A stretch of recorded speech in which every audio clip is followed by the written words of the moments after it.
Continuem amb la segona part de la pràctica. El primer és muntar el circuit a Proteus per fer la simulació. Veieu que este circuit és molt senzill i vull recalcar així que tenim dos resistències perquè, com podem observar, sí que hi haurà moments on s'encendran les dos. Aquest circuit és super senzill, però tot i així ens cal fer un disseny seqüencial. Això és perquè, si observeu el que indica, sense un canvi a les entrades va haver un canvi a les eixides. Això és una cosa que ens indica que cal d'alguna forma fer-ho seqüencial, perquè sense un canvi a les entrades cal que hi hagi un canvi a les eixides. Això vol dir que té memòria. Sempre que ens cal la memòria anem a optar per un disseny seqüencial, és a dir, que té flip-flops. Entrem a Buildeusto i ara anem a sistema seqüencial d'autòmates. El primer que cal fer és crear un fitxer, perquè d'altra forma no funcionarà. Reprenem tot això. Com podeu observar, no fiquem el clock com a entrada i així tenim els controls per a poder utilitzar el Buildeusto. Això representarà un estat i això serà per a fer les transicions entre estats.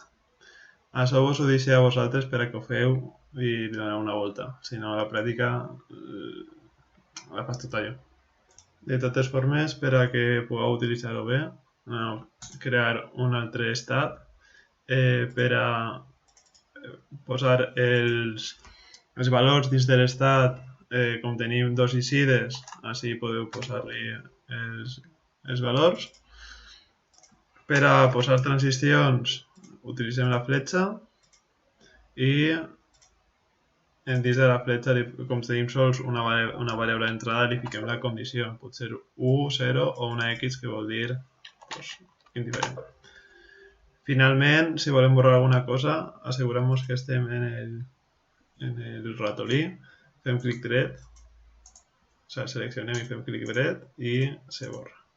Ara, per favor, tracteu de fer el que se demana en l'enunciat i després continueu amb aquesta guia. Recordeu, una vegada acabeu, heu de guardar. Per de guardar, com no, guardar sempre. Recordeu que tenim l'opció de veure el circuit, a més de comprovar que tot és correcte i tal. Això us pot ser molt útil i quan acabem ho exportem com a VHDL. El següent pas és crear un nou projecte, recordeu, un nou projecte d'ISP-Lever, i una vegada arribem així hem de copiar l'arxiu VHD que hem creat amb bull en la part seqüencial. Fixeu-vos que vos el guarda en un arxiu .pld, dona igual, està en un VHD, i que és prou més complex que fer un combinacional. Seleccionem, copiem i peguem. Així assegureu-vos que al final de les instruccions teniu punt i coma, que sembla que sí. I anem a fer l'assignació mitjançant Abel que hem fet en totes les vegades que hem utilitzat aquest programa. L'anem a fer, recordeu, al final de l'entitat. Cal tindre en compte l'assignació que hem fet a Proteus, el clock, que ja per defecte se diu CK, i està sempre al pin 1 perquè és l'únic que té entrada de clock. El pin de selecció, que és el pin 2, i després hem ficat el dret esquerre al 22 i el dret al 23. Per tant, el dret esquerre al 22 i el dret al 23. A més, per qüestions de bones pràctiques a l'hora de programar, té un botó d'inici, també li podríem anomenar reset, que du, com podem veure, quan l'inici està a 1, ara està a 0, una espècie de reset. Per tant, per a que no se fique on a nosaltres no ens interessara, el podem ficar, per exemple, al P3. D'aquesta forma ens assegurem de saber on està i poder controlar-ho. guardem i ens anem, com l'altra vegada, a Create Fuse Map. Això li costa una estona, així que continuem quan estigui tot.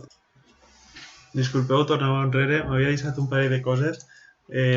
Primer res, així cal ficar punt i coma, com fica a la guia, i com és un vector de sols un valor, no és un vector, és un valor a soles. Per tant, una vegada llevat això i el punt i coma, així ja guardem i li podeu donar a Create Fuse Map. Ara sí. Una vegada ja ho teniu, podeu veure el chip report i veure que s'han assignat on nosaltres volíem. Bé, ho he dit massa pronte. Ara sí hi havia comès un error, igual vosaltres no, perquè sí que ho havia dit de paraula bé. Cal ficar inicio i ara sí que apareix com toca.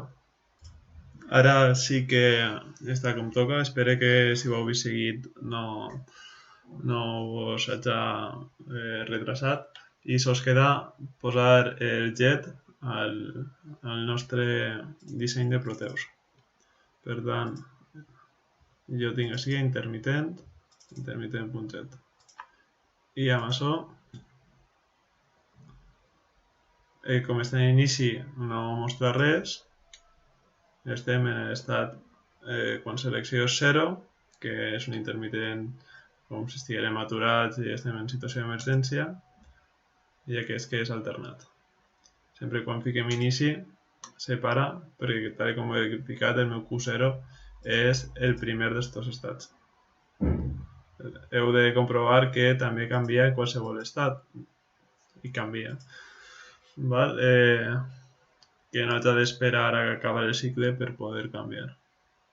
I en la pràctica, si teniu molt embolic, us ensenyaré com ho faria. Amb això acabem la pràctica 7, acabem amb tot el que té a veure amb circuiteria combinacional i seqüencial i el següent que farem serà amb microcontroladors. Ens veiem el dijous a les 3.